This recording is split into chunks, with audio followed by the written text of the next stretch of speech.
Accepting life as it is, the Buddhist path to freedom. We call it living. But if we look closely, most of what we do each day is quietly arguing with life. When someone we love leaves, whether they walk away or whether death takes them, we do not simply grieve. We bargain with reality. We tell ourselves, this should not have happened. This is not how it was supposed to be. And when a plan we cared about falls apart, we don't just feel disappointed. We feel betrayed, as if life owed us something and failed to deliver. But maybe life never promised us anything. Maybe we wrote the contract ourselves, in our own heads, with our own expectations, and then held life accountable for something it never agreed to. Almost everything we call suffering has this same structure. There is what is actually happening, and then there is the story we tell ourselves about what is happening. The gap between those two things is where most of our pain lives. Not the clean pain of loss, but the lingering kind. The kind that follows us from year to year. And we carry it so naturally that we forget it is even there. Until one day, we pause long enough to notice how heavy we have become. Over 2,600 years ago, a man looked at this pattern and asked a question we still have not answered. Not, how do I get more? Not, how do I arrange life so nothing goes wrong? But, why is it that a human being can have everything and still not be at peace? Before he became the Buddha, he was Siddhartha Gautama, a prince who had wealth, family, comfort. Everything the world tells us should be enough. And yet, none of it resolved the fundamental problem. Because the problem was never about what he had or did not have. It was about how the mind relates to experience, and the persistent way it refuses to let things be what they are. That question, why can't we be at peace with what is, lives underneath every restless night, every anxious morning, every moment we have looked at our lives and felt that something is missing. And no amount of rearranging the outside ever settles it for long. We solve one problem, and the next one is already forming. We get what we wanted, and within weeks, the wanting has moved to something else. The target keeps shifting because the target was never really outside us. The answer that emerged from that inquiry did not begin with changing the world. It began with seeing it clearly. In the original teachings preserved in the Pali Canon, the word acceptance does not appear the way we use it today. What appears instead is something more precise. Yathabhutam Jnanadasana, seeing and knowing things as they truly are. Not as we wish them to be, not as we fear them to be, but as they are right now, in this moment. This sounds simple. It is not. It asks us to look directly at what is happening, without layering a story on top of it, without running from it or clinging to it. Just seeing. And what does that kind of seeing reveal? When there is pain, we know there is pain. When there is joy, we know there is joy. When there is loss, we know there is loss. We do not say, why me? We do not say, this must last forever. We meet the moment as it is. And this leads to perhaps the most important distinction in the entire teaching. One that, once it settles into us, can change how we experience everything. Pain and suffering are not the same thing. Pain is part of being alive. The body gets sick. People we love die. Things we built come apart. This is not a flaw in life. It is life. In Buddhism, this is the first noble truth. Dukkha, the friction that comes with being a conditioned, changing being in a conditioned, changing world. But suffering, the deep, prolonged kind that weighs on us. That is something we add. The body gets sick, and then we say, "Why me? What if it never gets better?" Someone leaves, and then we say, "If only I had done it differently. If only I could go back." That entire layer, the why me, the if only, the this shouldn't be, is not the pain itself. It is the mind's response to the pain. And it is that response, more than the original event, that stays with us for months, for years, sometimes for a lifetime. If we watch carefully, we can sometimes catch the moment it begins. A brief gap between the event and the story. Just a fraction of a second. Before the mind rushes in to explain, to judge, to resist. The event is one thing. What the mind does with it is something else entirely. And it is in that gap, that tiny, almost invisible space, where the possibility of a different relationship with life begins. In the teaching on dependent origination, Paticca-Samuppada, this pattern is traced to a key link, upadana, which means clinging. We cling to pleasant experiences, wanting them to stay. We cling to the belief that painful experiences should not exist.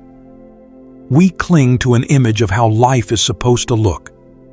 And it is this clinging, not life itself, that generates lasting suffering. So when we speak of accepting life as it is, we are not saying, be okay with everything. We are not saying, stop caring, stop feeling, stop responding. We are saying, notice when you are adding a second layer of pain to the first one. Notice when you are fighting with what has already happened.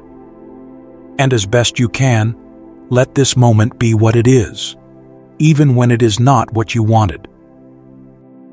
The pain of loss is natural. The pain of this should not have happened is something we create. And the entire Buddhist path is, in a sense, an invitation to stop creating unnecessary suffering, not by shutting down, but by waking up, by learning to be with what is here, rather than living in the war between what is and what we wish it were. There is a fear that most of us carry when we hear the word acceptance. It sounds like giving up. It sounds like letting life walk over us. No one wants that. So let us look at what acceptance is not. Acceptance is not passivity. The life of the Buddha after his awakening is perhaps the clearest example. He did not withdraw into silence. He walked across India for 45 years. He taught. He faced opposition. He dealt with illness in his own aging body. He watched close disciples die. And through all of it, he continued, present, responsive, engaged. That is not surrender. That is what it looks like when clarity and compassion move together.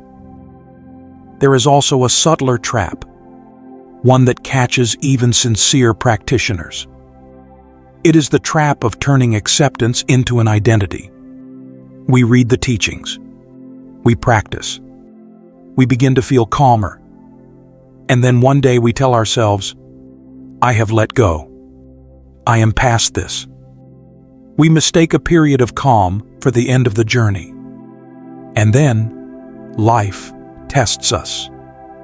We open a drawer and find a photograph of someone we once loved.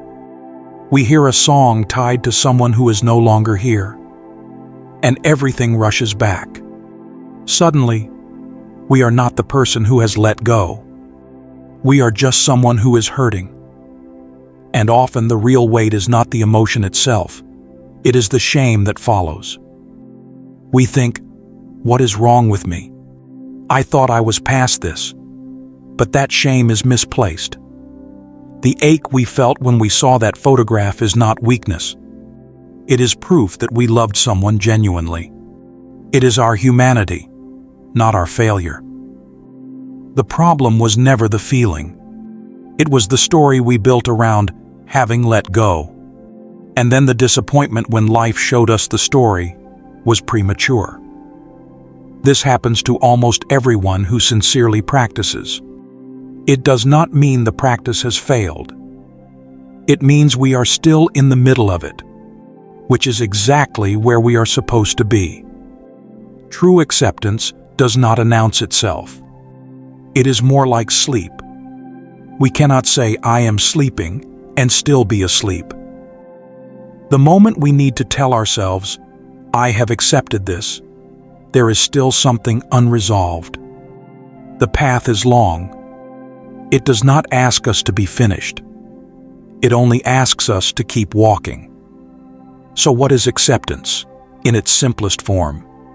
It is being here, with this, right now. Pain arises. We know it is there, and we do not build a world around it. Joy arises. We feel it, and we do not grasp at it. Something is lost. We acknowledge it, and we do not demand it back. It sounds almost too simple, but anyone who has tried it knows. Being present with what is, without adding or subtracting, is one of the hardest things a human being can do, and also one of the most freeing. This is the spirit of what the Pali Canon calls Satipatthana, the four foundations of mindfulness: awareness of the body, of feelings, of the mind, and of mental phenomena. It is described as 𝐂𝐴𝐻𝐿, the direct path, because it leads straight to freedom. No detours. Just the willingness to be present with whatever is here. If you have been listening carefully, a question may have quietly formed. I understand this intellectually. I agree with it. So why is it so hard to actually live? This may be the most important question anyone on this path can ask. In the early Buddhist texts, there are 3 levels of understanding.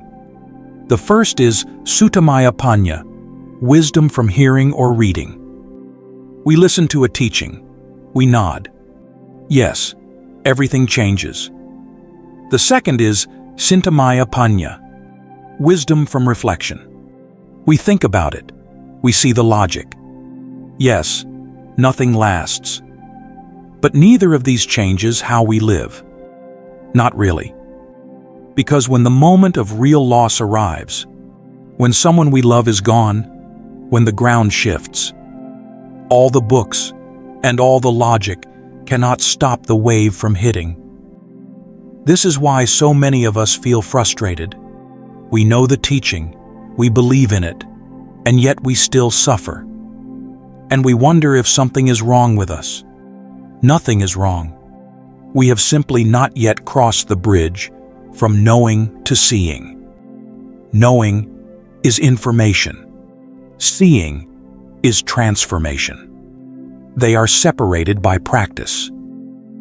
The third level is Bhavanamaya Panya, wisdom born from direct experience, from practice, from meditation. This is when we sit down, close our eyes, and observe, not as an idea, but as a living reality, that the breath comes and goes, that sensations arise and dissolve, that thoughts appear and disappear. And in that observation, something shifts. We do not just know that everything is impermanent. We see it, not as a thought, but as something our whole being recognizes. And once we have seen it that deeply, we cannot unsee it. When that kind of understanding settles in, acceptance is no longer an effort. The hand simply opens, because we have seen directly that what we were holding was never solid to begin with. But this does not happen once, and then it is done. Acceptance is not a decision we make one morning and carry with us forever. It is a practice that lives in every moment, every time plans fall apart, every time the body aches, We stand at the same crossroads: resist or see clearly. Most of us will resist first. We will react with anger, with sadness, with regret.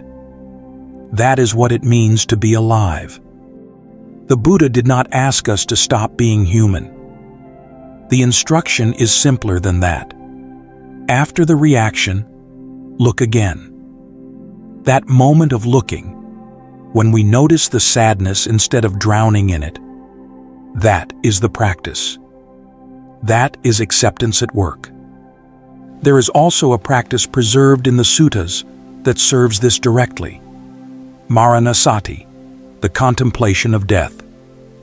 We spend most of our lives carefully avoiding the thought of death. But the Buddha encouraged the opposite.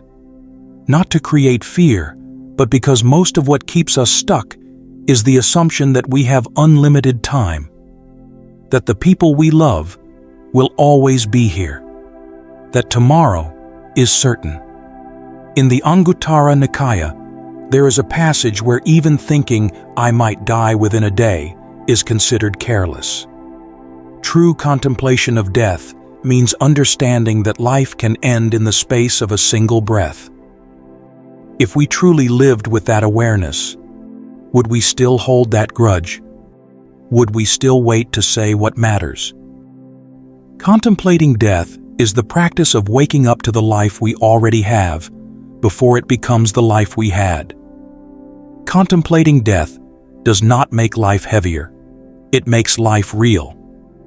And when life becomes real, when we see that everything is genuinely finite, something shifts.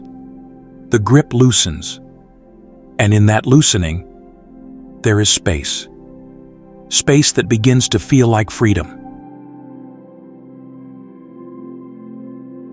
When people hear the word liberation in Buddhism, many imagine something otherworldly. A monk on a mountain, detached from feeling, floating above the mess of ordinary life. When we are in pain, the idea of escaping from it all sounds like the only kind of freedom worth having. But that is not what the Buddha pointed to. The freedom he pointed to is not freedom from life. It is freedom within life. Right here, in the middle of the noise, the loss, the beauty, the heartbreak, the ordinary Tuesday afternoon. Freedom is not the absence of difficulty. It is the moment the mind stops being pulled around by its own reactions. The Buddha called this upekkha, equanimity. One of the 4 Brahmaviharas, the sublime states. Most people hear equanimity and think it means detachment. It does not.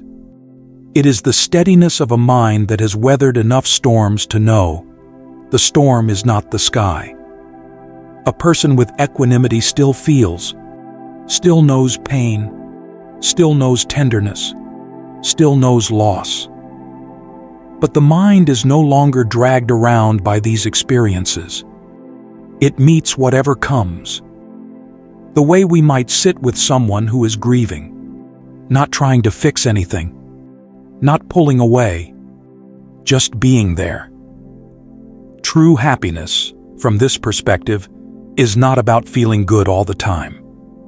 It is when the mind is no longer pushed and pulled by circumstance. When something beautiful happens, we receive it without clinging. When something painful happens, we feel it without breaking. Not because we are numb, but because we have found ground that does not shift with every change in weather. This is where acceptance and freedom meet. We cannot be free while we are at war with reality. Every act of resistance binds us tighter to the thing we are resisting. The more we push against what is, the more defined we become by it. But when we look directly at life, all of it, what we wanted and what we did not, and we say, I see this, I am here, I am not running. Something that was tight for a long time begins to let go. Think of the sky and the clouds. The sky never pushes the clouds away. It never holds them in place either. Clouds come. The sky has clouds. Clouds pass. The sky is clear. But the sky is always the sky. It has never been harmed by any storm. It remains vast, open, because its nature is larger than anything that passes through it.